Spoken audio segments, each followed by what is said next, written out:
will say that as a disclaimer, you're most likely not going to kill yourself. But to get motivated, do stuff that's fun. Like I have some turkey meatballs and marinara on my shelf. I have chili on my shelf, venison, and just get creative Mhm. and have things that you can just pull off your shelf when you're just not in the mood to cook, and you can have a delicious meal. That's what I would say. Is get motivated that way, and plus save money. You can can Yeah. up so many beans and cost yourself 10 cents a jar versus 70 to a dollar, 70 cents to a dollar. It's right. Go to your farmer's market, grab those vegetables and can them yourself and set them up for the winter. Put them up for the Do you winter. have to I buy just went and an bought expensive? beans. Just real quick, I went and bought beans last week, $1.60 per can. Wow. Yeah, $1.60. $1.60 a can. So growing them, we've got beans growing in the garden. Well, I was just going to say, where do you like? Do you have to have a machine to can these things, or do you have something? What's the way to get started in canning? Is there, like, I went to at the expo we just had here. There was a lady there. They're selling a canning machine. It was a number 10 canning machine, and it was like $2,000 or $3,000 for that machine. Is that something that you have, or is that how do we get started with material, like the equipment to actually can something? Like, what's the equipment that somebody would need? That's a fair question. So no, what she's talking about is like the huge cans that need a lot of pressure for what you do at home in jars. So if you ask someone that's been around or has had a grandma that did this back before the USDA and FDA guidelines came in to tell everybody how to do things, they did everything in a stock pot with a towel on the bottom and a lid on top. You don't need anything super special. That's what's called rebel canning. Now, I'm one of those people that I'm a rebel up to the meat part where then I stick to my pressure canner pretty well on that end. But you can essentially can anything in a stock pot where it's completely covered in water with something keeping the jars off the bottom of the canner and a lid on. You can do that. If you want to get into pressure canning, you can find a pressure canner for about $170. Presto is a brand that I use, and they're relatively inexpensive. I love my Presto. There you go. So is canning different than jarring? Same thing. No, same thing. Oh, but when you say canning, that also means the glass jars with the things that's included in the whole canning. You know, when you say canning, it's all in there. Yeah, and that's what most people are referring to when they say canning. It's the jars. Oh, okay, cool. Because I'm thinking to myself, what you're talking about is commercial number canning. 10 cans. Yeah. Well, that's not what people do in the wild, right? On the homestead. Now listen, bottle canning.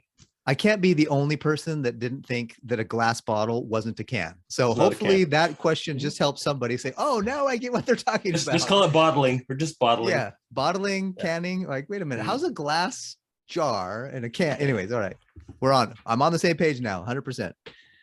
That's awesome. Well, I remember when I started PrepperCon, like I'd been to so many preparedness expos, and like all they ever had was this sweet old ladies talking about canning, and it was the most boring thing to me.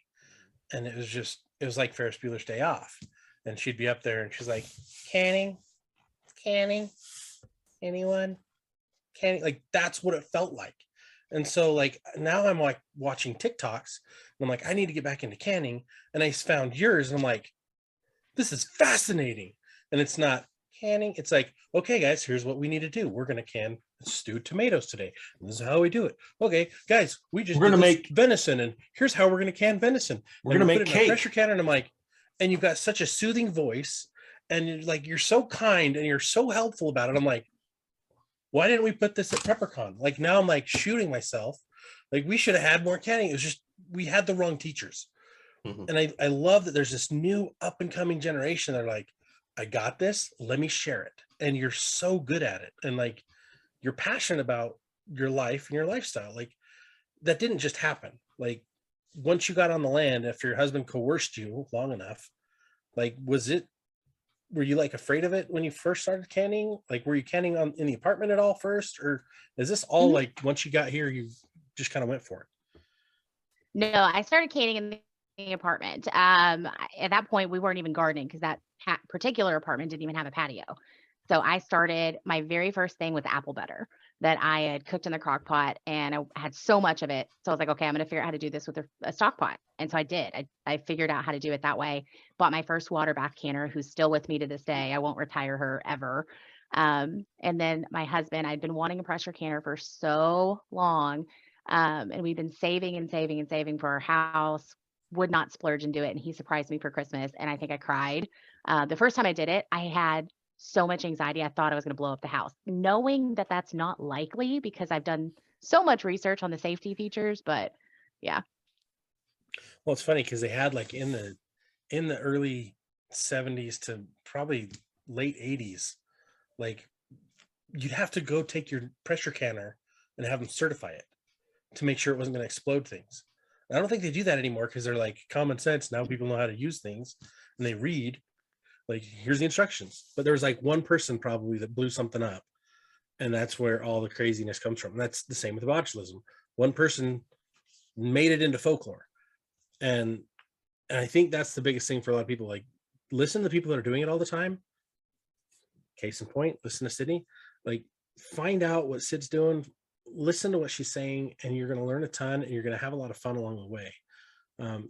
Thank you so much for being with us today. Is there any like final departing words you want to share with the audience or pieces of advice? I would say, like, if this is the journey you want to go down and you don't have land, you can still go to the farmer's market. You can create value in skills. So if you know how to do something and you want to trade someone for a bushel of tomatoes, figure out how to create value outside of the dollar. And that's one of my biggest pieces, and create community to where you can rely on each other. If you have a skill or a product that you can give to someone else for their skills or their products, absolutely do that. You don't have to do it 100%. You shouldn't do it 100%. You need your community there if things go bad. So that's one of my biggest goals as a homesteader, is to always have that community around me when things go bad. Awesome. Great advice. I think that's the best thing we can all remember is community. You don't have to do it all yourself. You don't have to be the expert in everything. You know, I love you can be a jack of all trades idea, but you need experts in different things. Like, I'm never going to be the EMT doctor. I'm not going to be this guy's performing surgery on all my friends, right? That's something I have no desire to become. Shane, on the other hand, he can be the EMT guy. I ain't doing 'Cause he surgery is. though. Not doing Well, surgery. I didn't say the surgery part, but like, I've got a surgeon that lives 3 houses up that he's like, cool, I got it. And what's funny is he doesn't have the equipment, but I do. I'm like, and I got it because I knew someone's going to need it, and I've got people that could do it around me. But it's like, find your community, stay in good form with them so that you're always able to work together. And I think people are going to be so much better off focusing on that first. So thank you again for being here. Guys, go follow Prepsteader on TikTok. She's so much fun. You will not regret it. And go check out her homestead. Standing Pine Farm. Standing Pine Homestead. So go get on YouTube, you guys. We're going to link it in our content here. Thank you guys for listening. Thanks for being here. And again, going back on our sponsors, this month there's a killer deal. Fortress Clothing, the cold weather, extreme cold weather gear, works in any climate. It makes you more comfortable. It's 20% off till the end of the month. Use the promo code PREPPER and click the link in our bio, and you'll get there.